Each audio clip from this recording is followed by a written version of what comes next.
Section 3. You'll hear a company manager talking to staff about some day tours.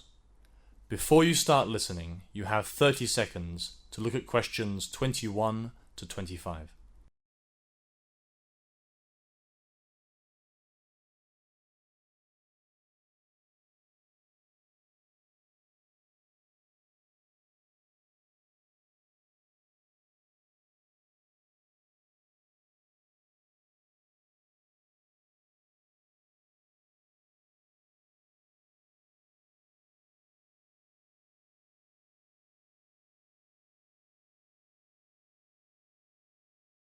Good afternoon, everyone. We've just called this short meeting to give you some good news.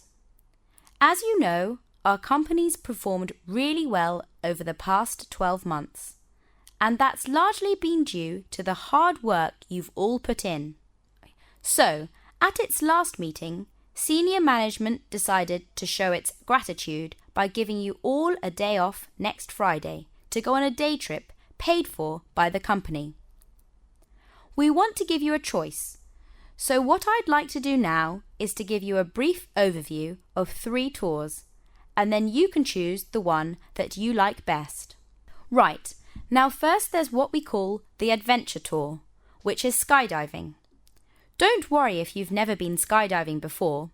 You do it in tandem with experienced trainers, but it's definitely not for you if you're afraid of heights. Just one thing though. You'll need to wear long pants because it's pretty cold when you jump out of the plane. For that trip, we leave here at 10:30 in the morning to go out to the airfield. Oh, by the way, with all these tours, a minibus will pick you up at work in the morning and then bring you back here afterwards. The Adventure Tour gets back at 3:40. That's 20 to 4 in the afternoon. Next, we have the Nature Tour, which is for those who like the outdoors but prefer walking on the solid ground rather than falling through the sky a few kilometers up in the air. This is going to be a trip to the mountains and lakes. You all know how lovely the lakes are at this time of year, and because we'll be there on a Friday, there won't be all these crowds of people you get on the weekends.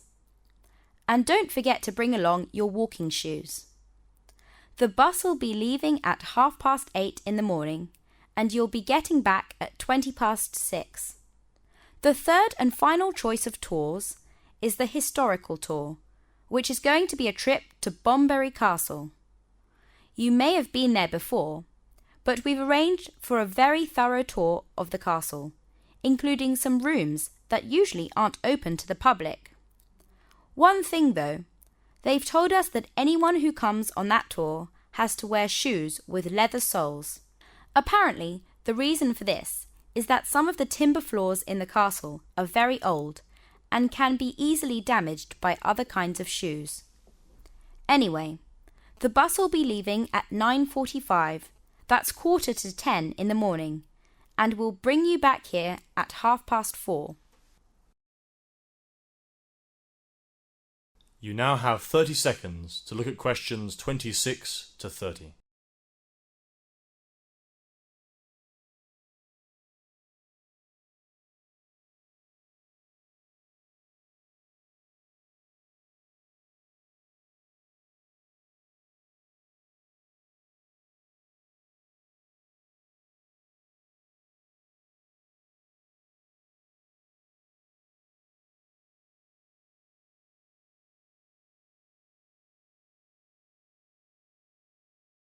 Now, I'd like to tell you about a few things that are included in the tours.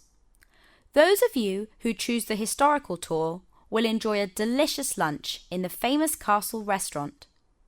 If you opt for the Nature or Adventure Tour, I'm afraid you'll have to take your own lunch because there aren't any outlets in the mountains or at the skydiving section of the airfield. However, we've arranged for afternoon tea to be provided for those on the Adventure Tour. You might need a hot drink to warm up after the jump. Now, for those of you who've got children that you'd like to bring along for the day, obviously skydiving is out of the question. They might be thrilled by the idea of jumping out of a plane with you, but you've got to be 18 or older to do that. We checked with the organizer of the historical tour, and they said that children usually aren't interested in the historical buildings, but they have no objections provided that any children are accompanied by their parents. When we talked to the person who's in charge of the nature tour, she said that their insurance doesn't cover minors, so there's no kids allowed on the trip, unfortunately. However, it's quite all right if you want to bring along your partner to enjoy the fresh air with you. We thought it'd be nice to arrange for group photos to be taken on this special day out. In fact, if you're going on the adventure tour, they can video or photograph individuals while you're skydiving, but that's very costly, so there's one extra expense you'll have to pay for yourself if you want it. For those on the historical tour, the staff at the castle inform us that no photography is allowed on the premises. I think that might be because they prefer visitors to buy the postcards they sell in the souvenir shop. But if you're in the mountains on the nature tour, the guide's also a professional photographer, and she'll be taking a few pictures of the group, no doubt with breathtaking backgrounds. Anyway, that's all from me for the moment. I've got some brochures here you might like to have a look at, and now I'd be happy to take any of your questions.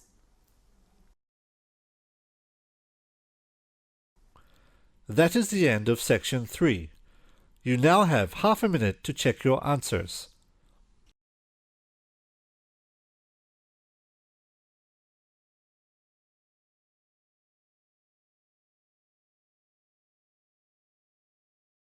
Section 3. In this section, you'll hear an introduction of courses at the orientation meeting. First, you have some time to look at questions 21 to 30.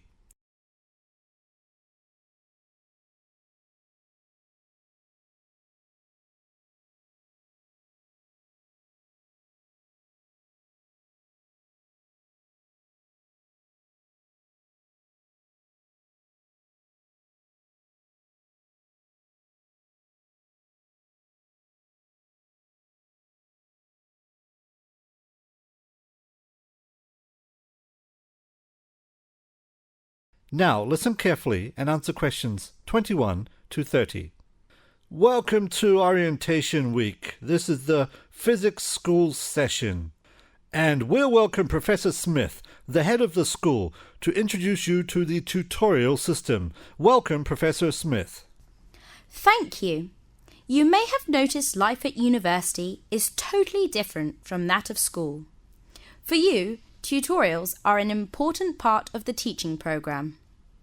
Tutors are the primary contact between undergraduate students and the school.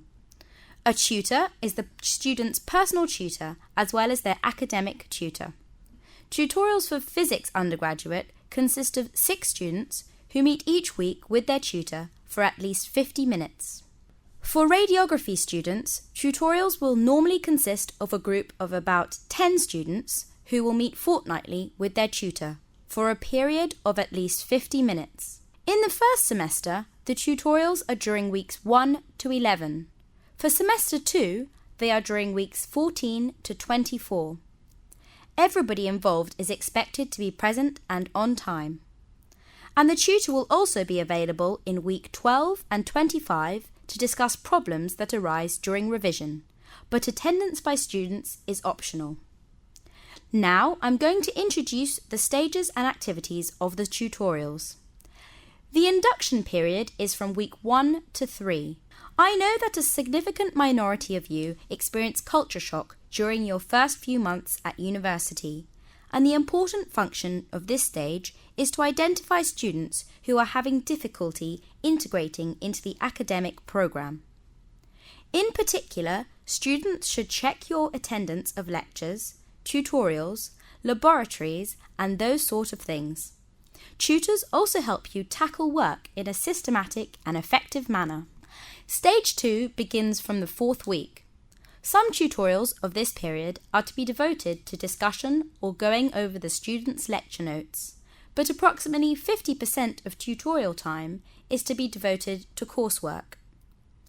You should finish the weekly homework assignments of 2 hours duration with at least 50% involving written work. At least 8 homework assignments during the year should involve answering problems set on coursework. The written work collected by the tutor should be marked within a week of handing in, and generally the assignments should be graded. The third stage starts from the 8th week till the 10th. During the period, math and 4 core physics programs are included. The majority of tutorial time should be devoted to work which supports the lecture programs and laboratory work. At least 60% of homework assignments should involve written work. The assignment may involve writing an account of or notes on a specified range of topics. The written work should also be marked and graded. Short oral presentations by students should be included. They are possibly on general physics topics or essays. The last week's personal development planning is a structured and supported process. The primary object for PDP is to help you to become more independent and confident, self-directed learners and encourage a positive attitude to learning throughout life. It is undertaken by yourselves to reflect upon your own learning, performance and achievement and to plan for your personal, educational and career development. Finally, if without evidence of good reasons you miss more than 2 sessions during a semester, or if the tutor is not satisfied with your progress, the matter must be immediately referred to the program director, who will normally issue formal warning, verbal and written. This will inform you that your place at university is under threat of withdrawal if no improvement is made.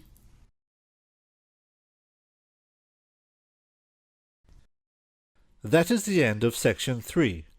You now have half a minute to check your answers.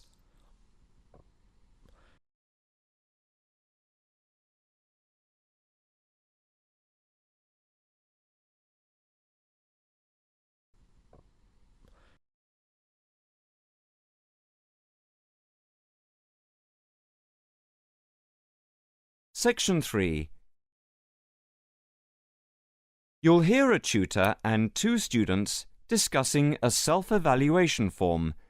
First, you'll have some time to look at questions 21 to 26.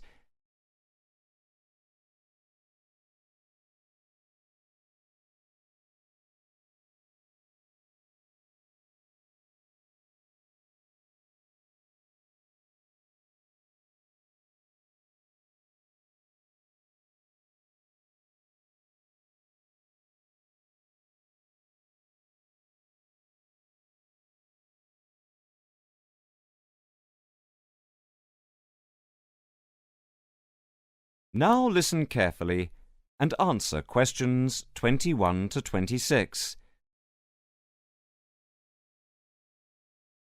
Now, Mark and Anna, I have to say that I thoroughly enjoyed your joint presentation on the application of robotics in a non-industrial setting to the group on 2nd of December, and it is clear that you have both devoted quite a lot of time and effort to it. Have you had a chance to fill in the self-evaluation form for the session? Yes, we have. So, Mark, what do you think overall? Well, generally, I felt the presentation worked very well. In fact, we seemed to hold the attention of the others throughout, and the pace of delivery was fairly even, as were the range of activities we organised. I agree with Mark, but I'm not sure we were comprehensive or academic enough. No comment, really, except that I don't think there was any question of it not being thorough. I think we were a bit too chatty and too jokey at times rather than formal. OK, what do you think were the best areas and which do you think can be improved on? Everything could have been improved on. I felt very good about the handouts. We had spent a lot of time putting them together. They had a very professional appearance as we bound them into a booklet. To me, the handouts were the best part as we had a very extensive bibliography and the booklet seemed to go down well. The booklet you did for the handouts certainly showed you had done a lot of work, but I think that you put too much material into it and people got distracted by it. Perhaps you could have cut the handouts by about a third. I see. When I come to think about it, maybe you are right. OK. But there were times in the middle of the presentation where things did go a bit astray. I think that was my fault when I got the PowerPoint slides out of sequence and I had difficulty getting back on track. I also think we rated our technical ability too highly, especially when operating under pressure. I had never done a presentation with technical equipment before, so it was a steep learning curve for me in particular. Yes, I think you could have done with a bit more practice with the equipment beforehand. Before you hear the rest of the conversation, you'll have some time to look at questions 27 to 30.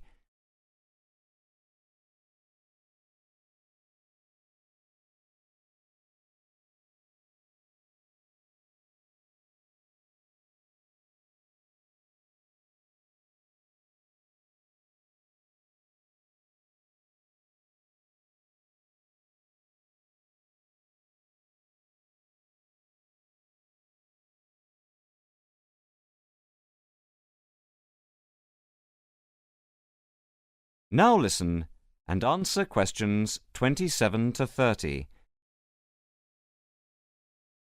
What about the next item on the feedback form, the aims and objectives? I think they were very focused, and we followed them through well, I think. We wanted to show how Europe was lagging behind other areas of the world. Yeah, I think they were clearly set out. Yes, agreed. No comment there. The diagrams and charts were appropriate. Yes, I have put that too. They did work well in helping to illustrate and break up the presentation by cutting down on the number of words and text on the screen. What about delivery? Well, I think our performance was average. It was difficult to coordinate speaking and presenting the material at the same time. I was quite self-conscious of what I was doing. It was down to a lack of experience. Unfortunately, both of you had the habit of standing in front of the projector, so you kept blocking the image on the screen. To me, this is the area that requires the most improvement. The section on the predictions of the commercial application in the future, I think, appeared a bit haphazard. To me, it was a weak point of the presentation, and I think that some of the slides could have had fewer words. And we could have done some fancy graphics with the words. If you had to give yourselves a mark overall, how much would you give it out of 10? 6, maybe. I would be happy with that, though bits were probably nearer a 7. So I'd say a 6. Anna, what do you think? I think for me it's perhaps a 7. OK, did you find the task and the evaluation useful? I think... That is the end of section 3. You now have half a minute to check your answers.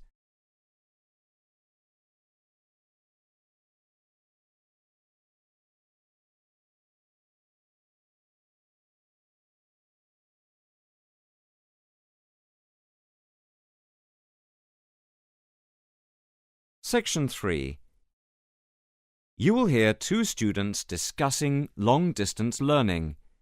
First, you'll have some time to look at questions 21 to 25.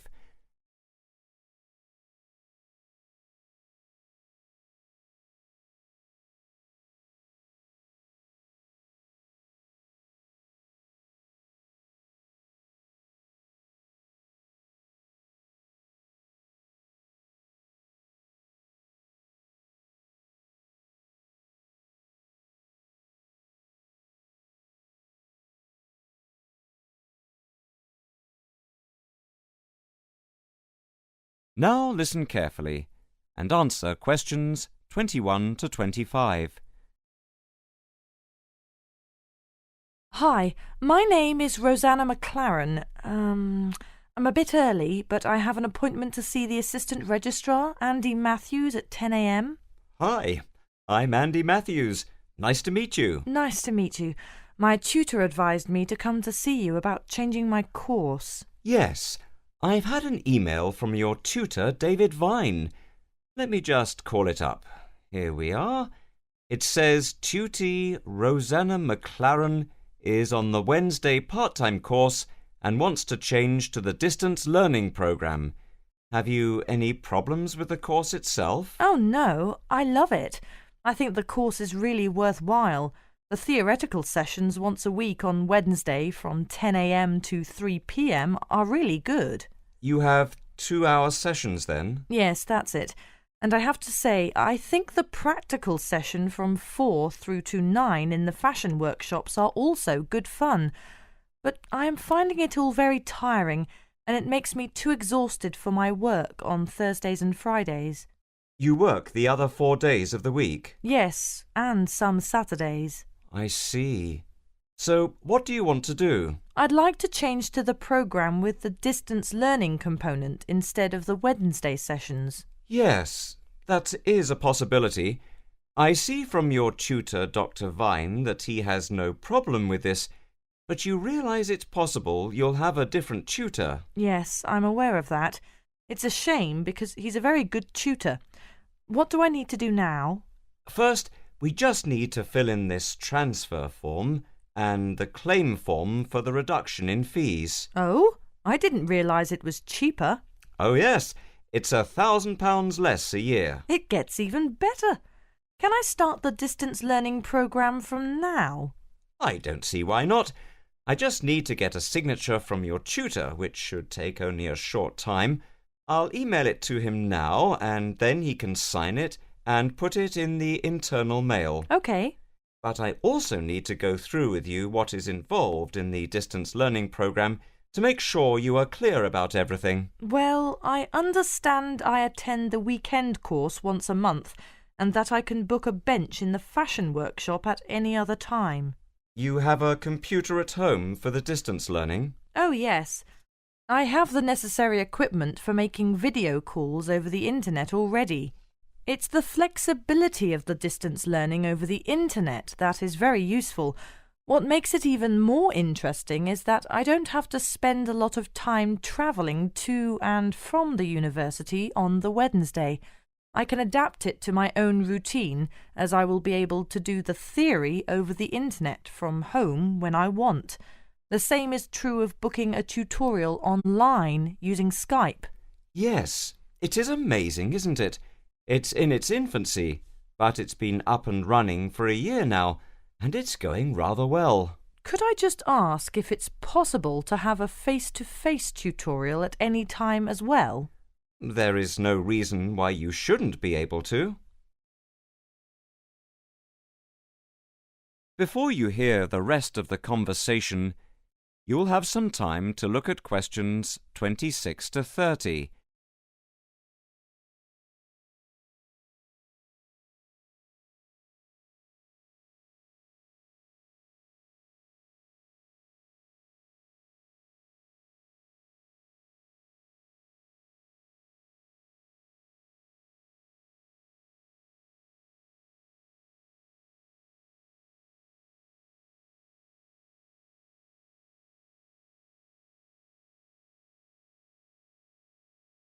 Now listen and answer questions 26 to 30. What about the assessment for the distance learning? I take it that it's the same as for the other program. Let me see.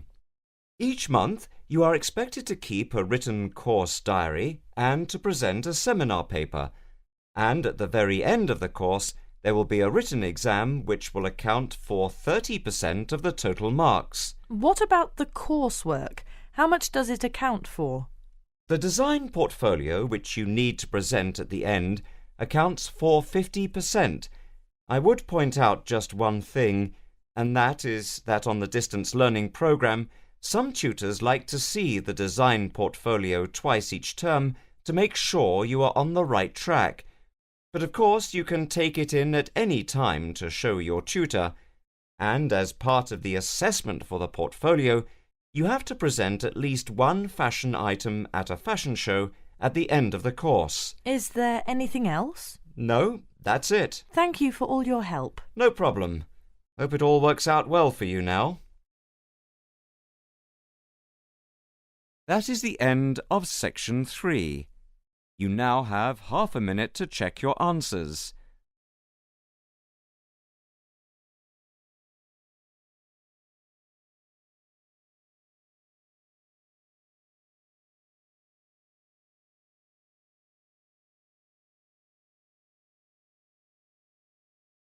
Section 3. You will hear a tutor and a student discussing a research project. First, you'll have some time to look at questions 21 to 26.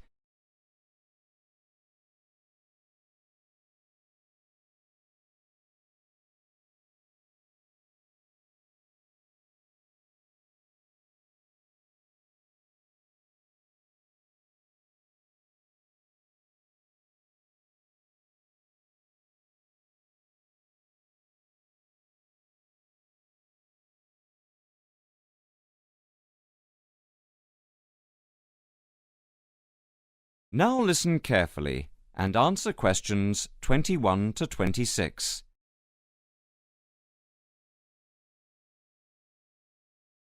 OK, is everyone ready? Over the past 2 weeks, we've been listening to different students giving a presentation on their research projects. So, for this morning's session, I'd like to invite Susan to take the floor. For my project, I looked at different types of study techniques and tried to ascertain what students' opinions of the different methods were. I began with lectures because, of course, they're something we're all familiar with. Now, the problem with lectures is that you have to sit and listen for quite a long time, sometimes maybe as much as 1 hour. Yet people's average concentration span is only about 20 minutes. This means, of course, within the first half an hour, most people actually stop listening. Not consciously, of course, but you know what it's like. Your mind tends to, well, kind of wander. You start thinking about what you're going to have for dinner or about the party you attended last night. So I wanted to know what the most effective method of taking down all the important points was. Susan, if I may interrupt you, what's your strategy for listening to lectures? Personally, I always record the lectures. That way you can listen to the lecture again afterwards and make really good notes. In fact, I know a lot of people who use this method. Yet surprisingly, when I talked to students, they felt that it wasn't such a good method because the quality of the recording is often very poor. So quite a few preferred to listen for the main points and take notes. Some even used a form of shorthand, abbreviations and symbols, that sort of thing. Although everyone agreed that the best way to approach lectures was to do the required reading beforehand. That way it makes the lecture a lot easier to understand because you already know something about the topic. Could you tell us something about how students approach their assignments? Essays, reports, that sort of thing? Actually, when it came to assignments, people were divided on the issue of essay plans. Some thought it was a good method of planning. Others, didn't think so. Generally, though, most students didn't really express much of an opinion. Brainstorming, however, was different. Just sitting down and thinking of as many ideas as you can. Just about everyone said it was a really good method of preparing to write an assignment, especially if they got together in groups. This, they said, was by far the best method because it helped them to really analyse the issues. Discussing ideas was the same. In fact, many respondents claimed they often got together with friends for the purpose of discussing ideas, even if they weren't preparing an assignment. They said it helped them to understand the lectures better and, surprisingly enough, get better grades in their exams. Now, reading, like lectures, is a necessary part of student life. and we all know how much time we spend with our head buried deep in a book. But what exactly is the best way to read? Well, I discovered that hardly anyone tries to read the whole book or even whole chapters, but skim reading came out a real favourite. The majority of students I spoke to, in fact, found this to be a really effective technique because it saved lots of time and it meant they could absorb far more knowledge this way. Before you hear the rest of the conversation, you'll have some time to look at questions 27 to 30.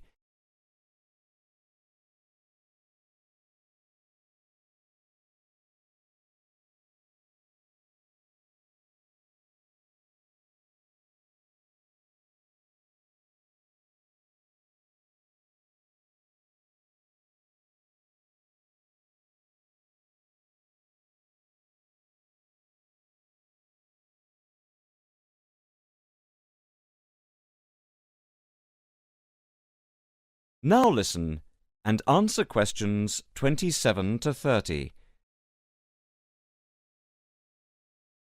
Susan, in your opinion, what do you think is the biggest problem students face at university? Time management. What I mean to say is that it's a much underestimated skill, and because it's underestimated, it's an area often neglected by students, especially young students who are used to other people planning their time for them. So I set about asking students exactly how they planned their time. Interestingly, however, nearly everyone said that time management was significant, yet few people actually used the technique. Most commented that they were too busy with their studies. When it came to studies, I found that the vast majority of students worked part-time, generally in the evening, which most respondents claimed was the best time to study because they'd been thinking about the subject all day and many ideas were fresh in their minds. In fact, they said having to work was the biggest burden they had because it meant they couldn't study in an evening and had to study on weekends instead, when they needed to relax and forget about their studies. A few of the respondents even said they got up early in the morning to study. On the whole, I found that time management is most people's biggest problem, and I feel that more should be done by the university to help students to plan their time more effectively. Sorry, Susan, but I'm going to have to ask you to start wrapping up now. We're quickly running out of time. OK, well, the final component of my research was the dreaded exams. Now, I don't know about you, but I really hate exams. But when I talked to the students, I found that some students actually liked them. They were very much in the minority, though, and most students preferred not to have them. I was, of course, interested to learn just how students prepare for their midterm and end-of-term exams, and here people were evenly divided on the issue. I found that most of the younger students preferred to cram. That is to say, they'd spend many hours just before the exam trying to learn as much as possible. Some even said they stayed up all night and never went to bed. And this was because they were too interested in their social life to pay much attention to exams during the term. Older students, however, were much more conservative. They tended to read much more widely and spend time thinking about the topic, making notes and so forth. They did revise, of course, but they rarely spent time cramming. Cramming, they said, is of no use because you only remember the information for the duration of the exam and forget it afterwards. That is the end of section 3. You now have half a minute to check your answers.